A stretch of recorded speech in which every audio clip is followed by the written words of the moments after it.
For too long, the true mechanics of Egypt's colossal state, the lives of the viziers, the overseers of the treasury, and the high priests, have remained obscured in the pharaoh's shadow.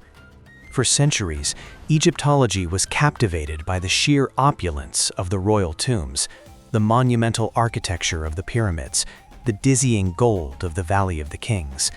This focus, while understandable, created a profound historical bias, suggesting that the kingdom's history resided only within the sarcophages of gods incarnate. Yet, the noble class was the robust administrative foundation upon which the entire empire rested. They commanded the armies, managed the harvests, and oversaw the intricate legal and religious machinery. Their final resting places, often situated in sprawling necropolises like Saqqara, Deir el-Medina, and the hills of the Theban West Bank, were not mere satellites to the royal finds. They were vital libraries of bureaucratic reality, hidden in plain sight, and now, finally, emerging from the sand. A cruel irony protected these non-royal sites. While the treasures of the New Kingdom pharaohs drew professional plunderers for millennia, leaving almost every known royal burial systematically ransacked, the tombs of the high-ranking officials contained relatively less gold and fewer precious stones. This difference proved to be their greatest defense.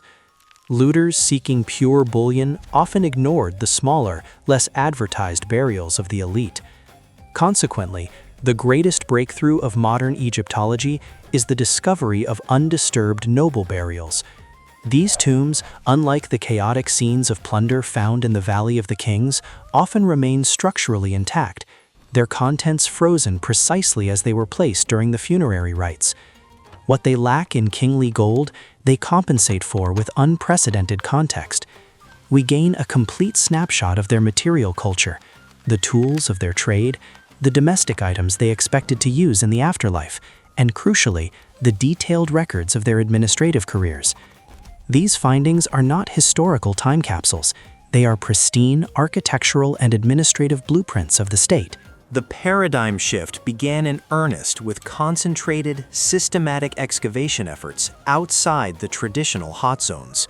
Saqqara, Egypt's vast and complex necropolis, has yielded particularly rich rewards.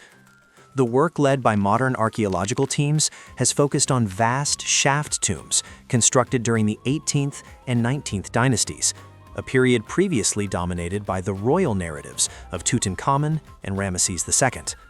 One such monumental finding was the final resting place of Ptah-Emwia, the royal scribe and overseer of the treasury under Ramesses II. His tomb, discovered amidst the sand dunes surrounding the Unas pyramid, was not just an underground chamber, but a subterranean complex illustrating the enormous power structure beneath the pharaoh. Simultaneously, the discovery of Ur-Ka, the overseer of the royal estates, revealed a level of managerial detail never before associated with tomb decoration. The focus is no longer on simply finding treasure, but on decoding the administrative vocabulary written on these walls and artifacts. These sites reveal precisely how the massive resources of the New Kingdom were tallied, distributed, and maintained, demonstrating the depth of administrative power held by the non-royal elite. Unlike the pharaoh, whose afterlife journey involved merging with the sun god Ra and ensuring cosmic order, the noble's passage into the duat was intensely personal and practical. Their tombs were designed not merely as places of burial, but as eternal homes, mirroring their earthly estates. The meticulous decoration often serves as our finest source for sociological insights. Tomb paintings depict not only the requisite mythological scenes, but highly detailed records of farming, craftsmanship, tax collection, and feasting. The deceased is invariably shown supervising these activities, confirming their expectation to continue their administrative duties in perpetuity. Artifacts retrieved from these complex burials, intact wooden sarcophagi, exquisite canopic jars, and thousands of Shapti figures speak volumes about their material wealth. The Shaptis, representing the laborers who would answer the call to work in the afterlife, often carry specific inscriptions detailing the official titles of the deceased, reinforcing their identity not as generic souls, but as specific agents of the state, indispensable even after death. The sophistication of these non-royal burials demands a complete reassessment of the resources the state allocated. The texts entombed with the nobles provided the spiritual ammunition necessary to navigate the underworld. While early royal texts reserved exclusively for the pharaoh, the elite adopted the Book of the Dead, a collection of spells, incantations, and prayers tailored for the wealthy commoner.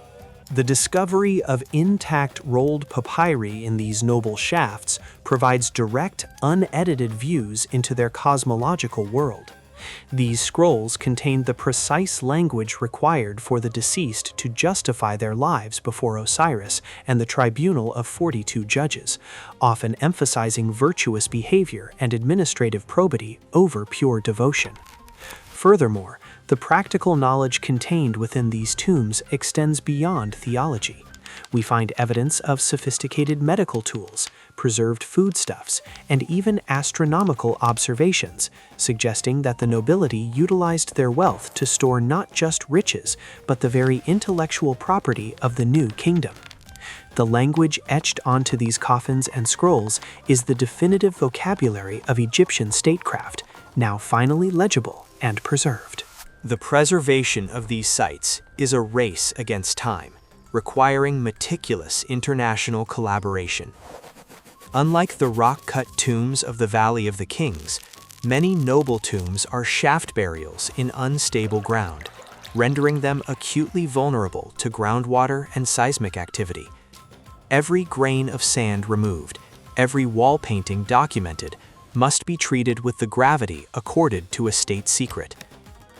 Looking forward, the intact remains of these high officials offer unprecedented opportunities for genetic and medical analyses. Studies of DNA and pathology can reveal diet, disease prevalence, and even kinship networks, potentially verifying or refuting historical texts regarding succession and loyalty.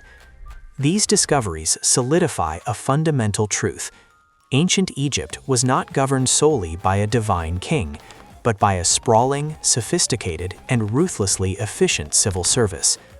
The age of sole obsession with the pharaoh's gold is complete. Today, modern Egyptology is engaged in the far more crucial work, unearthing the administrative heart of the empire, allowing the viziers and priests to finally tell their own stories, written not in pomp, but in the robust record of their daily service to the colossal state.